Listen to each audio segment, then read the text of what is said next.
Sementara itu, di sisi yang lain, salah satu dari mutan dari suku Gru berkata, "Kalau bukan karena aku menjaga kota, Nak pasti sudah menghancurkanku berkeping-keping. Kaisar, beri aku penjelasan, suku Gru kami diserang dan kenapa kau tidak mengirim bantuan?" Namun di sana si Kaisar berkata, "Suku Guru terkena serangan diam-diam dari Nak. Mana mungkin kita bisa memberi bantuan? Kita saja baru tahu beritanya. Selain kau mendadak datang, selagi aku ingin mengirim bantuan pasukan, bagaimana aku harus melakukannya?" kata si Kaisar. "Wah King, kenapa Chen Biao belum datang?"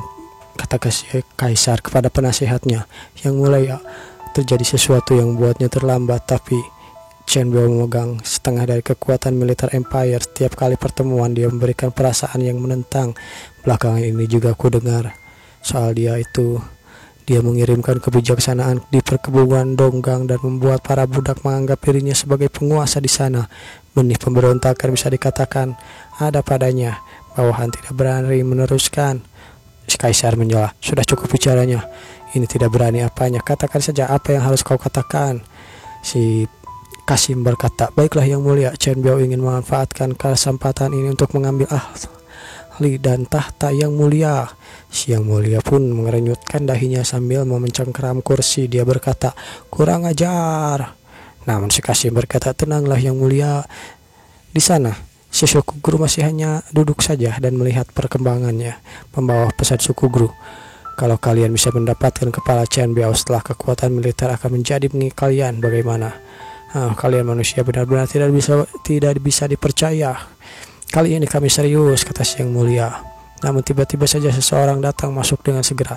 "Yang mulia," mereka semua melihat kepada orang yang baru datang itu. "Hei, kau datang tepat waktu," kata si Chen Biao. Namun si Chen Biao pun langsung membuka jubahnya dan membawa suatu pistol. Dia pun menembak si suku Guru. "Dar!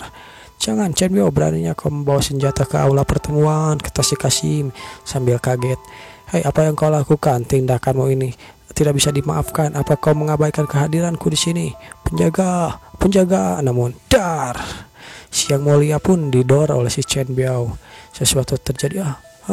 Pembunuh," kata si Kasim sambil panik. Kita kembali lagi ke sisi Jiancheng. Apa istana kekaisaran memang sesepi ini? Bahkan aku tidak melihat satupun penjaga di sini. "Ya, benar-benar aneh," kata si Kapten Han. "Waspadalah, Kapten." Mereka pun masuk ke kedalaman Kaisar. Sementara itu, seseorang mengawasi mereka dari jauh. "Ada seseorang di depan," kata si Kapten Han. "Baiklah, akan kulihat dia," kata si Yoru. Namun sebelum si Yoru melakukan sesuatu, "Yoru, tunggu dulu, mari kita lihat keadaannya." Akhirnya mereka pun disambut oleh seseorang, dan seseorang pun itu pun langsung mengajak mereka masuk. Di dalam terlihat mayat-mayat para suku Guru. Lalu si Kaisar, si Kasim, Jiancheng berkata, "Kalau tebakanku benar, kaulah Kaisar baru Empire, bukan?" "Bukan, aku tidak begitu hebat. Aku cuma hidup bersama saudaraku," kata si Chen Biao. "Kau meminta perlindungan padaku?" "Bukan, tapi seluruh Empire. Kau sudah melakukan tindakan besar ya," kata Jiancheng. "Selain aku pemegang kekuasaan dan Kaisar sudah mati, kalau masih ada pejabat ibu kota kekaisaran yang berniat memberontak, bunuh saja langsung. Serangga cuma akan membuang-buang sumber daya," kata si Chen Biao. "Kalau begitu, bantai saja mereka semua," kata Jiancheng. Sementara itu, di kekaisaran wilayah Kumuh, seseorang sedang berpatroli. "Pernahkah kau dengar bahwa kudeta Kaisar kemarin telah berpindah tangan?" "Hei, jangan berkata seperti itu," kata orang di pinggirnya. "Ada tentara, kau tahu mengapa Dokter Sun tertinggal di sini? Di sini ada tempat yang berantakan, mungkin kebaikan dari dokter." Rupanya Jiancheng pergi menemui si Dokter Sun. "Tolong ambil nomornya," kata si dokter. "Aku tidak kesini untuk berobat, untuk rahasia hidup kekal." "Apakah Anda kesini untuk rahasia hidup kekal?" Namun, Jiancheng? Lalu si Dokter Sun dan si Yoru pun langsung saling bertatapan. "Sudah beberapa tahun kita tidak bertemu ya Yoru. Kau sudah setua ini. Kau kenal denganku?" kata Yoru. "Ya, tentu saja aku kenal. Jika aku tidak salah ingat, namamu adalah Sun Jiao, bukan?" "Itu saudara perempuanku. Kami memang mirip," kata si Yoru. Ya, jadi begitu ya. Sangat mirip, kalian sangat mirip. Kakakmu, apakah dia baik-baik saja?" "Maafkan aku salah mengira kau adalah kakakmu." "Perkenalkan diriku, namaku adalah Sun Boyi, pengamat di Vault 027. "Halo." Mereka pun berjabat tangan. "Buku harian ini, apakah Anda menaruhnya di kantor direktur?" Ya, diari itu adalah aslinya di sana. Aku baru saja memindahkan tubuhnya kembali ke tempat semula. Buku harian itu robek di beberapa halaman, kata Jianqing. Buku harian itu awalnya dirobek beberapa halaman oleh pemiliknya. Tentu saja saya pikir Anda tidak terlalu tertarik dengan itu. Masa lalu 027 Refuge. Justru sebaliknya, jika mau, saya harap Anda bisa memberitahu apa yang terjadi setelah itu, kata Jianqing. Di sana, si Dr. Sun berkata, 8 tahun yang lalu, sutradara mengambil apel emas dariku dan menghancurkannya. Tetapi alih-alih membunuhku, dia berkata, kejahatan tersebut menempatkanku di gudang dan tidak aktif baru-baru ini. Tetapi dia tidak tahu bahwa ini akan menjadi cobaan yang mustahil. Itu hanya fantasinya yang tidak realistis. Jika dia memegang ilusi kepolosannya, cepat atau lambat akan membunuh seluruh tempat berlindung. Itu lebih baik daripada orang-orang yang kubunuh. 8 tahun seperti mimpi, kata si dokter. Ketika aku lihat dari tempat tidurku, penampungan itu seperti apa yang diprediksi telah dijarah diperampok oleh perampok. Saya awalnya berencana untuk mengumpulkan beberapa energi pengoperasian gudang yang tidak aktif dan kemudian melanjutkan kembali ke gudang yang tidak aktif untuk melihat masa depan yang jauh. Mungkin tidak ada keputusan yang seperti itu di masa depanku, tapi pada akhirnya aku masih ragu. Aku masih memilih untuk melanjutkan hidupku di sini, kata si dokter. Jian berkata dan bertanya, kenapa? Kenapa kau memilih hidup di sini? Namun si dokter itu hanya berkata, manusia itu seperti ini. Semakin sering mereka berhubungan dengan orang lain, semakin sedikit mereka bersedia menanggung kesepian karena kesendirian. Jian yang tahu perasaan seperti itu, dia hanya mengangguk saja.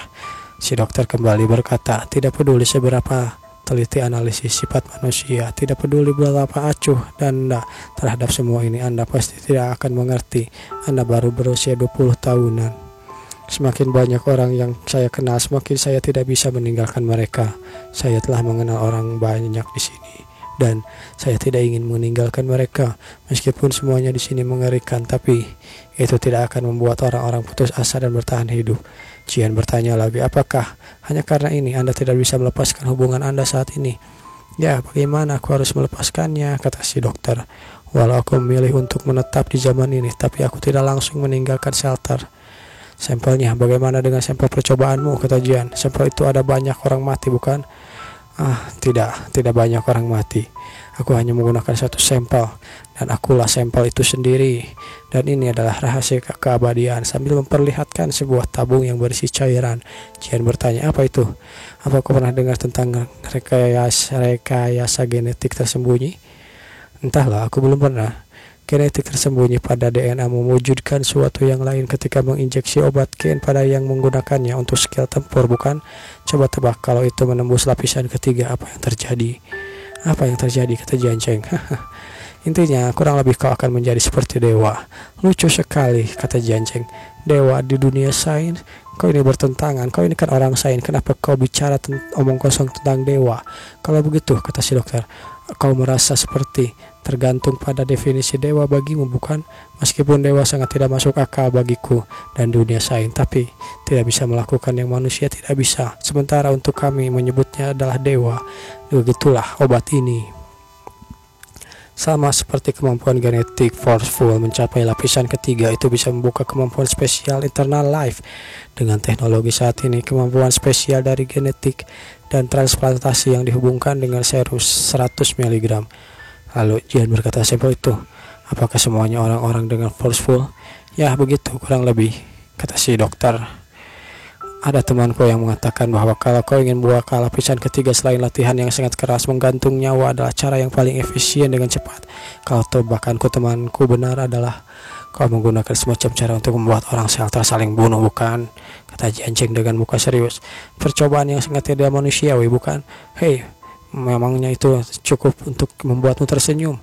Melegakan, kau pikir bisa berpikir begitu bagaimanapun juga, kata si dokter, membiarkan yang tidak layak hidup abadi mendapatkan rahasia keabadian cuma meletakkan petaka. Apa kau tahu? Namun Jianqing berkata, apa kau benar-benar berpikir begitu? Ya, alaminya manusia adalah beban dan kelangsungan hidup. Kalau bukan karena beban ini, mustahil peradaban bisa dibentuk sedemikian rupa, kata si dokter. Kau merasa pernah mendengar kata-kata yang mirip? Kurasa dia juga seorang pengamat. Hah? Apa maksudmu? Kalau begitu apa genetik tersembunyimu sudah mencapai lapisan ketiga? Kata si dokter pun menjawab, mana mungkin orang biasa tidak akan mencapai level itu. Terus kenapa penampilanmu seperti 10 tahun yang lalu tidak menua sama sekali? Kau ini vampir apa? Ya, kau tahu penjelasan forceful? Menimpa energi kehidupan, menyembuhkan luka ringan dengan cepat. Ya, kurang lebih begitu. Kalau mencapai lapisan kedua itu akan buka kemampuan baru. Apa maksudmu? Maksudmu adalah restoration, kata Jian. Ya, kata-kata itu masih kurang tepat. Selain memperbaikan struktur yang rusak, kemampuan ini juga memodifikasi telomer DNA. Melihat dalam besarnya kinerja besar itu memperkuat energi kehidupan. Kalau begitu, kau sudah membuka lapisan kedua? Ya, kurang lebih begitu, kata si dokter. Bahkan jika membuka lapisan kedua, kau bisa mendapat energi 500 tahun energi kehidupan, asalkan kau tidak sering memakai forceful. Kemungkinan apa yang kau maksud? Ya, yang lain cuma memberiku dan kunci membuka beberapa pintu yang tergantung pada dirimu sendiri. Bagaimana? Apa kamu mencoba? Apa maksudmu mencoba? Kalau aku berubah, bagaimana dengan kemampuanku sebelumnya? Ya, secara alami akan hilang, kata si dokter. Untuk forceful, aku sudah menemukan jalan pintas membuka lapisan kedua, jadi tidak perlu khawatir. Bukan itu maksudku. Kalau madness mencapai lapisan ketiga, kekuatan apa yang akan didapat? Madness genetik sangat sering muncul, tapi jarang juga sih yang bisa mencapai lapisan kedua, apalagi lapisan ketiga, karena tidak ada yang pernah jadi. Aku juga tidak tahu kekuatan apa yang akan didapat, namun harus tegaskan itu pasti kekuatan yang bisa mencapai level dewa, kata si dokter. Kalau begitu, kau tidak percaya, ambil saja teknologiku dan lakukan operasi dengan dokter lain. Tapi umur masih 20 ya, ada begitu banyak waktu untuk memikirkannya, asalkan tidak menginjak 50. Tanpa transplantasi, kemampuan masih bisa dilakukan. Aku tidak perlu mengendalikan dokter Sun ya. Ya, kata si Jian, tidak perlu, kirim saja orang untuk mengawasinya. Akhirnya mereka pun memutuskan untuk pergi setelah berbincang-bincang ria bersama si dokter Sun. Mereka di jalan hanya mengobrol terus bagaimana dengan operasi yang dikatakannya. Belum keputuskan, namun si Yoru berkata kalau melakukan operasi kau akan seperti kakak loh. Namun di sana ada beberapa orang. Terlihat beberapa orang yang sepertinya adalah niatnya mungkin preman ya, tapi terlihat konyol. Yang satu pakai panci di kepala, yang satu mohek tapi pakai lipstick. Bocah ada banyak yang kehilangan keseharian gara-gara kau sampai di kota kekaisaran, kau tahu, kata orang itu. Tampaknya kalian dikirim oleh pejabat kehilangan jabatannya ya, kata si Jian. Kau orang kaya tapi tidak membawa penjaga sama sekali, mah jalan-jalan dengan seorang gadis. Bukankah kau tahu tempat ini tempat seperti apa? Tentu aku tahu, kata Jian, tempat ini daerah kumuh, tapi memangnya penting bawa penjaga? Kau orang pertama yang berani mengatakan hal seperti itu. Bersiaplah bocah. 3 master kota kekaisaran, bersiap. Dah. Akhirnya mereka pun, sudah lama aku tidak pemanasan. Yoru, perlahan-lahan saja, jangan langsung membunuh mereka. Aku mau main-main sedikit dengan mereka, kata Jian Cheng. Hiya, dar. Dia pun mengayunkan gadaknya, namun di sana Jian Cheng hanya berkata terlalu lambat, dasar bodoh. Lalu si panci pun dibawa pancinya dan digecarakan kepada si mukanya. Padahal aku tidak serang begitu kuat. Kenapa kau? Ayolah, jangan begitu. Jangan sekarat, kau masih kurang kuat bukan? Apa memangnya sesakit itu dipukul pakai panci? Tidak, wajan kesayanganku. Jangan begitu, bayar dengan nyawamu. Ini adalah katel kesayanganku, kau tahu. Sini biar ku perbaiki untukmu, kata Jian Cheng. Lalu dia pun memukul katelnya ke punggungnya. Dar. Ya, begitulah Jian Cheng terus main-main dengannya. Ini tidak membuatku kesulitan sama sekali. Yoru, selesaikan tapi jangan bunuh mereka. Baiklah, kata si Yoru. Mereka pun akhirnya di-kick oleh si Yoru. Sudah cukup nona ini, dar. Namun di sana mereka dipergoki oleh penjaga. Hei, suara ribut apa di sini? Ya, suara ribut apa di sana maksudmu? Oh, tahan mereka yang tergeletak. Siap, kata penjaga. Akhirnya Jian Cheng pun pergi bersama si Yoru naik ke kapalnya. Investigasi satu persatu pejabat yang diturunkan dan jebloskan mereka ke penjara. Kalau menemukan yang berhubungan dengan penyerangan di gang, bunuh mereka, kata Jian. Siap, Kapten. Lapor, membawa pesan dari federasi datang. Suruh mereka menunggu di ruang tunggu dekat istana. Akan kutemui mereka, kata Jian Cheng. Akhirnya Mereka pun ditemui oleh Jiancheng. Kekuatan kalian benar-benar menakjubkan. Empire dan manusia mutan dengan mudah dikalahkan oleh kalian. Sebaiknya kita menentukan perbatasan dan tidak saling menyerang. Terus apa tujuan kalian? Sebagai perbatasan Gianjiang Barat dikuasai oleh Federasi dan Gianjiang Timur dikuasai oleh NAC. Membuka perbatasan kedua pihak bebas dalam berbisnis. Checkpoint akan dibuat untuk pertukaran bagaimana. Jiancheng berpikir itu bukan ide yang buruk, tapi tampaknya kita mencapai kesepakatan. Baiklah kalau begitu. Akhirnya mereka pun bersalaman. Senang rasanya mendapatkan kesempatan denganmu Tuan Marskal terhormat. Ya sama-sama. Baiklah, dia sudah pergi. Keluarlah, kata Jiancheng. Secepat itu, apa masalahnya sudah selesai? Tentu. Akhirnya rupanya di sana ada seseorang yang sebelumnya menjadi sandera oleh Jiancheng. Ya, lihat sendiri, ini adalah kesepakatannya, sangat disesalkan. Tampaknya kau tidak bisa menjadi presiden. Sambil membaca dengan teliti, bagaimana menjadi diplomat federasi, bagaimana? Ini adalah perangkap. Walaupun pasukan mereka lumayan hebat, tapi kehebatan perang federasi bukan pada tentara. Terus apa? Mereka adalah pembisnis. Kau tahu, perang terbaik federasi adalah bisnis. Hahaha. Jiancheng di sana tertawa sambil memegang bahunya. Dia berkata, tampaknya kau punya hanya harapan untuk menjadi presiden, tapi kuharap kau kembali ke federasi. Dengan begitu kau bisa mengikuti pemilihan. Apa maksudmu? Itu tidak mungkin. Aku tidak akan kembali. Mereka pasti akan langsung membunuhku. Presiden tidak akan melepaskanku. Tenanglah, kau tidak akan mati, kata Jiancheng. Kau kembali ke sana sebagai diplomat NAC. Mereka tidak akan berani membunuhmu. Selain itu, kau sudah menetap di luar sangat lama, jadi alasan membunuhmu menjaga kerahasiaan Chipper sudah tidak berlaku lagi, kau tahu. Tapi ya ayolah, tidak akan ada yang apapun yang terjadi padamu. Dengarkan aku, kalau kau ingin jadi presiden atau aku ganti orang lain saja. Baiklah, aku patuh. Setelah begitu, federasi jadilah diplomat dengan patuh. Kau tidak perlu melakukan apapun, cukup tunggu perintah dariku. Tambahan, awasi satu hal untukku, oke? Siapa orang yang mengirim surat padamu? Bukankah sudah aku bilang itu adalah Dr. Sun? Meski memang namanya, tapi bukan dia. Aku bersumpah tidak berbohong sama sekali. Itu tulisan Dr. Sun. Aku minta seseorang untuk Empire mendapatkan tulisan tangan, tapi aku tidak bohong. Ya, aku yakin juga kau tidak bohong, tapi aku yakin kau telah dibohongi. Tapi kenapa kau tahu itu bukan tulisan tangannya? Karena aku sudah ketemu dengannya. Aku tahu dia tidak menulis itu. Baiklah, aku akan mengawasinya, kata Jiancheng. Sementara itu di perbatasan Empire dan Federasi kota Kingshan, beberapa orang terlihat sedang menjajakan jajanannya di pasar.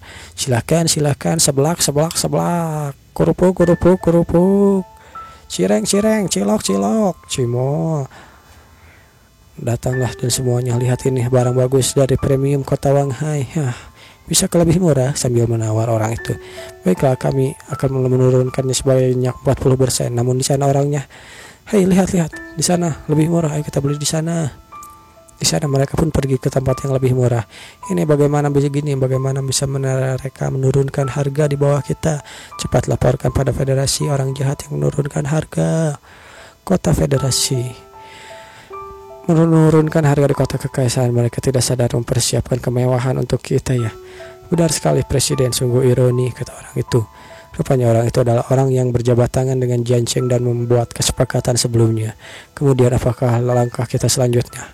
Pasar Kingshan pasti jatuh dalam kekacauan. Tunggu sampai pedagang lokal bangkrut. Kita akan borong setengah pertanian dan pabrik pengolahan mereka yang jual. Ekonomi mereka akan terlampaui dan ya kita bisa menguasainya. Hal itu dilaporkan oleh si Mayor. Mayor Han, kenapa kau terus menghentikanku? Sekarang Malaysia sedang tidak bisa diganggu, kata si Mayor Han. Ayolah, ini sangat penting, aku jauh-jauh ke sini. Harus kusampaikan pada Marsha.